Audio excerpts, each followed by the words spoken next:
حضرت مفتی صاحب رحمۃ اللہ علیہ اپنے آخر حیات میں جبکہ شدید بیمار تھے اور ویلچیئر پر بھی ان کے لیے چند قدم چلنا پھرنا مشکل ہو رہا تھا، اس وقت بھی مجھ کو حاضری کا حکم فرماتے تھے اور میرے تمام معاملات کی بذات خود نگرانی کرتے تھے، یہاں آمد سے لے کر قیام، طعام، آرام، راحت، پروگرام میں شرکت اور اس کے بعد یہاں سے روانگی تک براہ راست نگرانی فرماتے تھے۔ اسے دیکھ کر بہت شرم محسوس ہوتی۔ ایسا بھی ہوا ہے کہ حجاز مقدس میں میری حاضری ہوئی ہے عمرہ کے سلسلے میں، اور حضرت مفتی صاحب بھی وہاں تشریف لے گئے ہیں۔ انہوں نے معلومات کر کے کہ میرا قیام کہاں ہے، میری قیام گاہ پر اسی حاضریت پر تشریف لائے۔ صورتحال یہ ہے کہ اب میرا سفر بالکل نہیں ہو پا رہا ہے، اور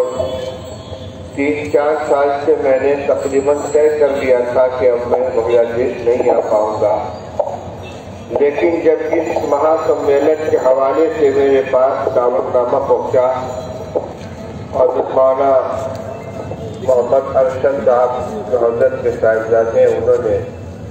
دعوت نامہ پیش کیا، تو میں اس محبت کی بنا پر جو حضرت مفتی صاحب فرماتے تھے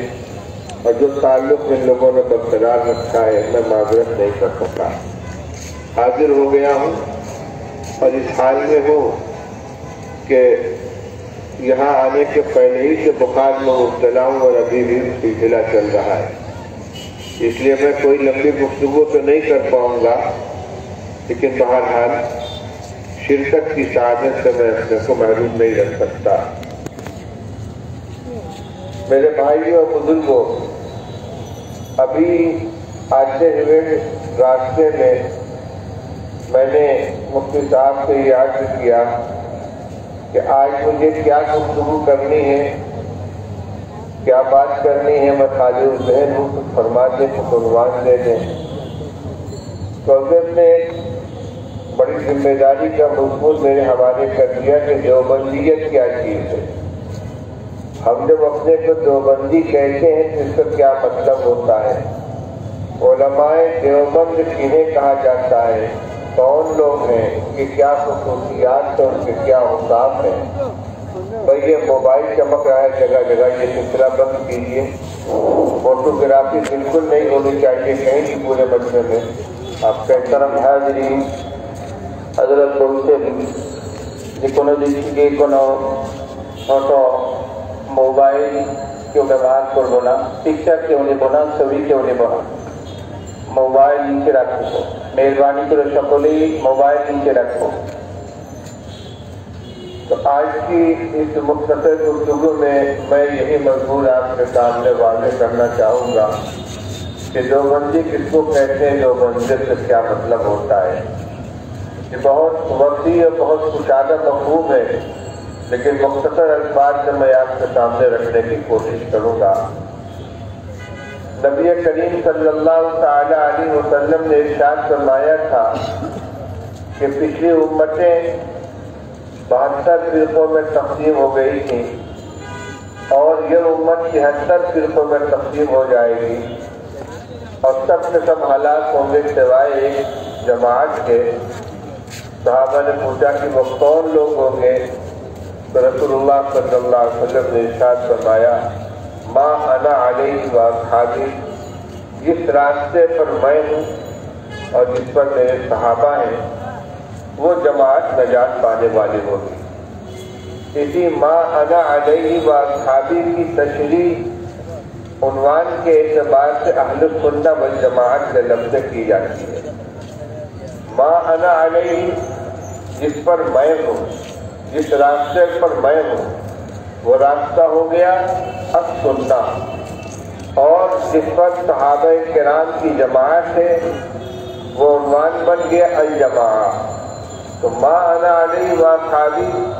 جس راستے پر میں ہوں اور میرے صحابہ ہیں اس کا عنوان بن گیا اہل سنت والجماعت، یعنی رسول اللہ صلی اللہ تعالی علیہ وسلم کا طریقہ اور صحابہ کرام رضی اللہ تعالیٰ عنہ کا جو طریقہ ہے اس کو اختیار کرنے والے اہل سنت والجماعت ہیں۔ دیوبندی انہی کو کہا جاتا ہے جو اہل سنت والجماعت سے صحیح راستے کے اوپر چل رہے ہوں۔ دیوبند ایک قصبے کا نام ہے جہاں دارالعلوم دیوبند قائم ہے۔ تعارف کے طور پر دیوبندی کا لفظ استعمال کر لیا جاتا ہے، لیکن ایسا نہیں ہے کہ یہ کوئی الگ فرقہ ہے یا کوئی الگ جماعت ہے، بلکہ صحابہ کرام رضی اللہ تعالیٰ عنہ کی جفتگو کا جو طریقہ تھا، نبی کریم صلی اللہ علیہ وسلم کا جو طریقہ تھا وہ چلا آ رہا ہے اور قیامت تک رہے گا۔ درمیان میں بہت سے فرقے پیدا ہوتے چلے گئے۔ کچھ پرانے فرقے تھے جیسے معتزلہ، خوارج، مرجئہ، کررامیہ۔ کچھ اس کے بعد پیدا ہوئے جیسے اہل قرآن، اہل حدیث۔ کچھ اور بعد میں آئے جیسے مودودی یا جماعت اسلامی۔ الگ الگ کچھ ان کے تفردات ہیں، کچھ ان کے خیالات ہیں جو جماعت صحابہ اور اہل سنت والجماعت کے طریق سے کٹ کر انہوں نے راستہ اختیار کیا۔ یہ اپنا اپنا الگ عنوان لے کر چھٹتے چلے گئے اور اہل سنت والجماعت کا جو نظام تھا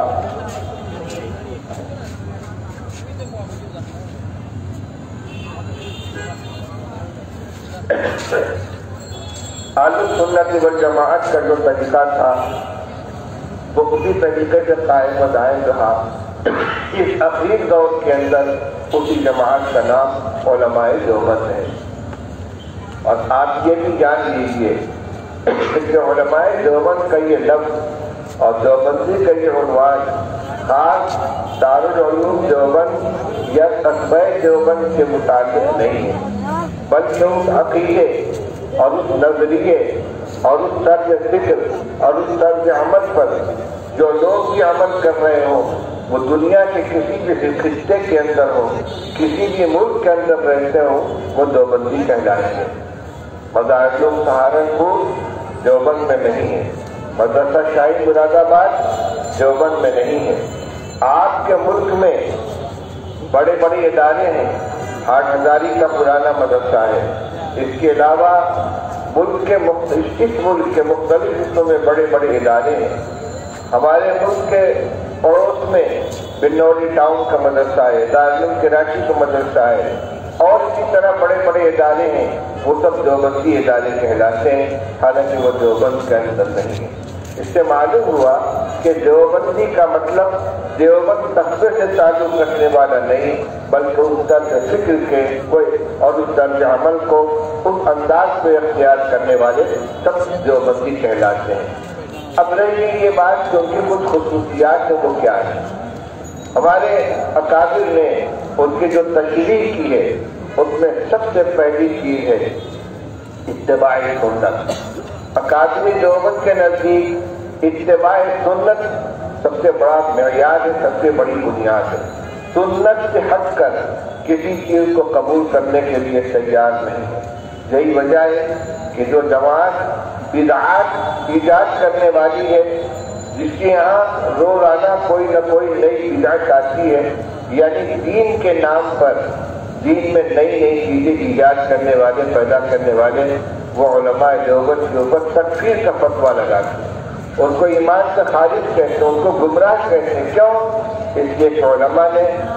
دیوبند نے سنت کو اپنے دانت سے پکڑ رکھا ہے۔ کیوں پکڑ رکھا ہے؟ نبی کریم صلی اللہ علیہ وسلم نے خود ارشاد فرمایا تھا، علیکم بسنتی وسنت الخلفاء الراشدین المہدیین تمسکوا بہا وعضوا علیہا بالنواجذ۔ دیکھو میرے طریقے کو اور خلفاء راشدین کے طریقے کو مضبوطی سے تھام لینا اور دانت سے دبا کے پکڑنا، دانت کے دانت سے دبا کے پکڑنا، ان کو ہرگز مت چھوڑنا، اور تمسکوا بہا، اس کو پکڑے رہنا اور دانت سے دبا کے رہنا۔ یہ آقا صلی اللہ علیہ وسلم کی ہدایت ہے۔ اتباع سنت سب سے پہلی پہچان ہے کہ ہمارے علماء اپنے ہر عمل کے اندر سنت کا اتباع کرتے ہیں، اپنے اعمال کے اندر، اپنے اقوال کے اندر، اپنی مذاکرہ میں، اپنی شکل و صورت میں، اپنے خیالات میں ان کی پہلی نظر اس پر ہوتی ہے کہ نبی کریم صلی اللہ علیہ وسلم اور خلفائے راشدین کا کیا طریقہ رہا ہے۔ اسی طرح دین کے سلسلے میں حساس ہونا جو علماء دیوبند کی خصوصیت ہے۔ کوئی نیا فتنہ اگر پیدا ہوتا ہے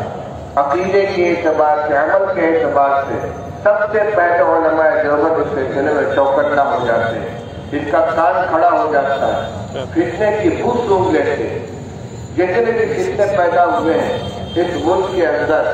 ان سب کے بارے میں آپ تاریخ کی تاریخی واقعات کو دیکھیے، سب سے پہلے ہمارے اکابر نے ان فتنوں کے اوپر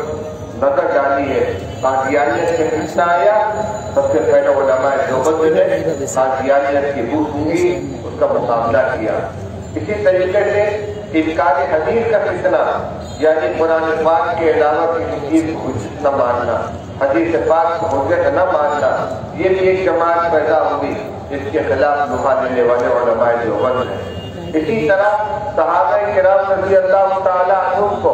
معیار حق تسلیم نہ کرنے والی جماعت، جس کو جماعت اسلامی کہتے ہیں، اس کا وجود ہوا۔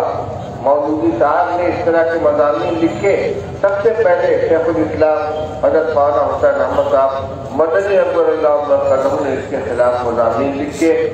گرفت کی اور اس کے اوپر اپنا اعتراض جتایا، اپنے خلاف تردیدی مضامین شائع کیے گئے۔ حال کے زمانے میں بہت سے فتنے آ رہے ہیں، یہاں تو الحمدللہ غالباً نہیں ہے۔ ہمارے ملک کے اندر شکیلیت کا فتنہ ہے، ایک صدیق دیندار کے نام سے ایک فتنہ پیدا ہو رہا ہے، فیاض بھیا کے نام سے ایک فتنہ پیدا ہو رہا ہے۔ لوگ غور کرتے رہتے ہیں کہ یہ غلط ہے کہ صحیح ہے، اکابر دیوبند الحمدللہ فوراً ان کا کان کھڑا ہو جاتا ہے، فتنے کی بو سونگتے اور اس کے خلاف محاذ بڑھا دیتے ہیں۔ اس کو کہتے ہیں حساسیت، یعنی فتنے کے سلسلے میں حساس ہونا۔ دین کا مزاج ہے تو دین کے خلاف کوئی چیز، سنت کے خلاف کوئی چیز سامنے آتی ہے تو اس کے سلسلے میں فوراً ان کے اندر احساس پیدا ہو جاتا ہے۔ تیسری چیز ہے تسلط فی الدین، دین کے اوپر عمل کرنے میں، سنت پر عمل کرنے کے سلسلے میں اس کا کوئی مزاج نہیں ہے کہ سب کو راضی رکھو،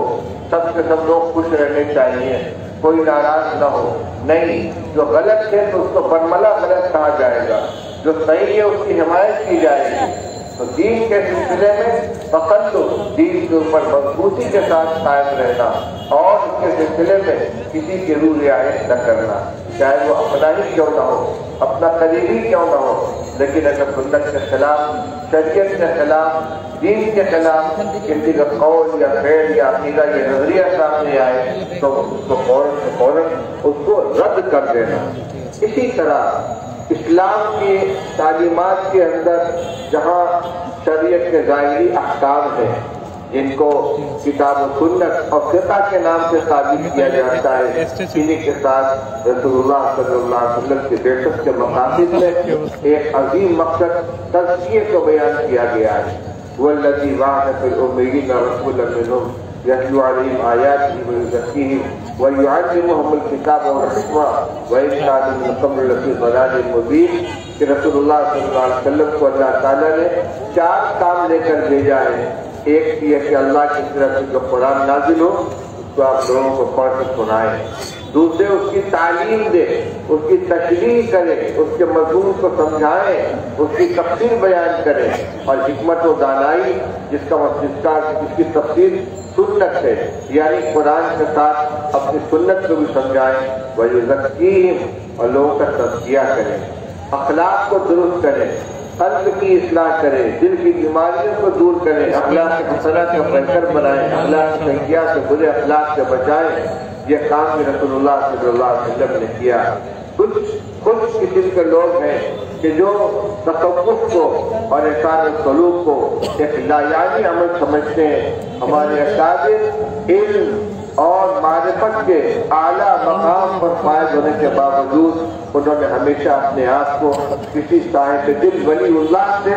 جوڑ کر اپنے باطن کی اصلاح کی فکر کی۔ آپ دیکھیں حضرت مولانا محمد قاسم نانوتوی رحمۃ اللہ علیہ، جن کو قاسم العلوم والخیرات کہا جاتا ہے، حضرت مولانا رشید احمد گنگوئی رحمۃ اللہ علیہ، جن کو فقیہ النفس کہا جاتا ہے، حضرت مولانا اشرف علی صاحب تھانوی رحمۃ اللہ علیہ، جو مجدد الملت اور حکیم الامت کہلاتے ہیں، حضرت مولانا حسین احمد مدنی رحمۃ اللہ علیہ، جو دارالعلوم دیوبند کے شیخ الحدیث اور صدر المدرسین تھے،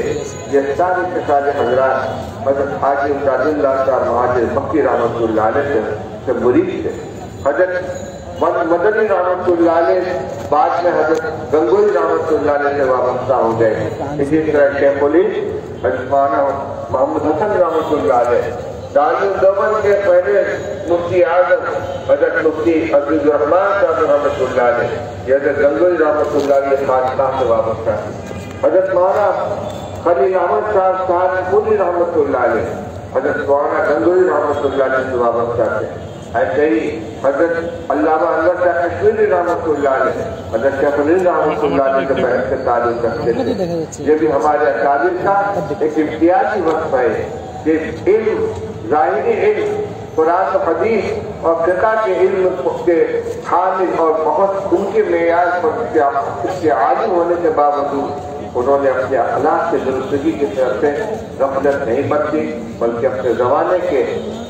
کسی صاحب دل بزرگ سے اپنا رشتہ قائم رکھا، ان کے ہاتھ پر بیعت کی اور اخیر عمر تک اپنی اصلاح کی کوشش کرتے رہے اور اعلیٰ درجے کے صوفی بھی بنے، یعنی در کفے جامع شریعت، در کفے سردار عشق، ہر حوصلہ کے نظارت جام بندہ باختن، ایک طرف شریعت اسلامیہ کا اصول و ضابطہ جس میں کسی طرح کی لچک نہیں ہے، دوسری طرف دل کے اندر محبت کی آگ، محبت الہی، محبت رسول کی چنگاری جو اس کو چین سے بیٹھنے نہیں دیتی تھی، بیک وقت دونوں کو سنبھال کر کرتے تھے۔ اعتدال ہمارے اکابر کے مسلک کا سب سے بنیادی عنصر ہے، یہاں نہ افراط ہے نہ تفریط ہے، کسی چیز کے اندر ڈھیل بھی نہیں ہے اور کسی چیز میں اتنا تشدد بھی نہیں ہے کہ شریعت کے دائرے میں رہتے ہوئے جو گنجائش ہے اس سے بھی نفع نہ اٹھایا جائے۔ اس لیے ہمارے حضرت مولانا قاری محمد سید صاحب رحمۃ اللہ علیہ، جو دارالعلوم دیوبند کے معتمد سے 50 سال تک انہوں نے اہتمام کیا ہے، انہوں نے ایک کتاب لکھی ہے علماء دیوبند کا دینی رخ اور مسلکی مزاج، علماء دیوبند کا دینی رخ اور مسلکی مزاج، کتاب مطالعہ کے لائق، کم سے کم علماء کو اس کا ضرور مطالعہ کر لینا چاہیے۔ اس میں انہوں نے یہی چیز دکھلائی ہے کہ ہر چیز میں علماء دیوبند کے یہاں اعتدال ہے، تشدد بھی نہیں ہے اور بلا وجہ کی ڈھیل بھی نہیں۔ اب آپ دیکھ لیجئے، ایک طرف ہمارے یہاں وہ لوگ ہیں کہ جو تقلید کے ہم پر اتنے منجمد ہیں کہ ان کو قرآن و حدیث کے سے کوئی تعلق نہیں ہے، وہ کہتے ہیں ہم کچھ نہیں جانتے، ہمارا قول ابی حنیفہ باید، ہم کو تو صرف فقہ کی کتاب کے حوالے سے دکھلا دیں۔ ایک طرف وہ لوگ ہیں جو اپنے کو اہل حدیث کہتے ہیں، جن کی فقہ کی کوئی حیثیت نہیں ہے۔ علماء دیوبند مقلد ہیں، لیکن مقلد علی بدل بصیرت ہے، خوب سمجھ لیجیے، مقلد ہے، تقلید سے باہر نہیں جاتے۔ ہمارے یہاں یہ ضروری ہے کہ اہل حق کے لیے ضروری ہے کہ وہ 4 مسلک، حنفی، شافعی، مالکی، حنبلی، ان چاروں میں سے کسی ایک کے دائرے کے اندر رہیں۔ ہندوستان میں، پاکستان میں، بنگلہ دیش میں، ایران میں، ان جگہوں پر اکثریت جو کہ احناف کی ہے، اس لیے ہم احناف کا نام دیتے ہیں، ورنہ جن علاقوں میں جیسے ہندوستان کے اندر علاقے کیرالہ کا علاقہ ہے، مالبار کا علاقہ ہے، بھٹکل کا علاقہ ہے، اسی طرح ہمارے ملیشیا، انڈونیشیا وغیرہ کے اندر شوافے ہیں، وہ امام شافعی رحمۃ اللہ علیہ کے مقلد بن کر رہے ہیں، ہم امام ابو حنیفہ رحمۃ اللہ علیہ کے مقلد بن کر رہے ہیں، لیکن ہمارے پاس ہر مسئلے کی دلیل بھی موجود ہے۔ یعنی ہم نے جو امام ابو حنیفہ رحمۃ اللہ علیہ کی تقلید اختیار کی ہے، اس بنا پر نہیں کہ امام ابو حنیفہ کا مسلک ہے، بلکہ اس بنا پر کہ امام ابو حنیفہ رحمۃ اللہ علیہ نے اس مسئلے کو قرآن و حدیث سے مستنبط فرمایا ہے، لیکن ہم آزاد رہ کر اپنے طور پر تحقیقات نہیں کرتے کیونکہ یہ راستہ گمراہی کا ہے۔ ہمارے علم کے اندر وہ کمال نہیں، وہ پختگی نہیں ہے کہ ہم براہ راست مسائل کا استعمال سے استخراج کر سکیں۔ اس لیے اس زمانے کے اندر ہدایت یافتہ رہنے کے لیے ضروری ہے کہ آدمی اپنے آپ کو ان چاروں مسلک میں سے کسی ایک کے ساتھ جوڑ کر رکھے، اور اس کے ساتھ ساتھ یہ بھی کہ وہ جماعت اہل حق میں ہونی چاہیے، جس کی میں نے آپ کے سامنے کچھ علامتیں ذکر کی ہیں۔ اللہ تعالیٰ ہم سب کو صحیح فہم عطا فرمائے اور اپنے اکابر کے ساتھ جڑ کر رہنے کی توفیق عطا فرمائے، اس لیے کہ آندھیاں چل رہی ہیں، طوفان آ رہے ہیں، روزانہ نئے نئے فتنے پیدا ہو رہے ہیں، عقیدوں کے سلسلے میں، عمل کے سلسلے میں اور نظریات کے سلسلے میں۔ جب تک ہم اہل حق کے ساتھ اپنے کو جوڑ کر اور ان سے اپنا رشتہ مضبوط کر کے اپنے کو پابند کر کے نہیں رکھیں گے تو کوئی بھی بھیڑیا آئے گا اور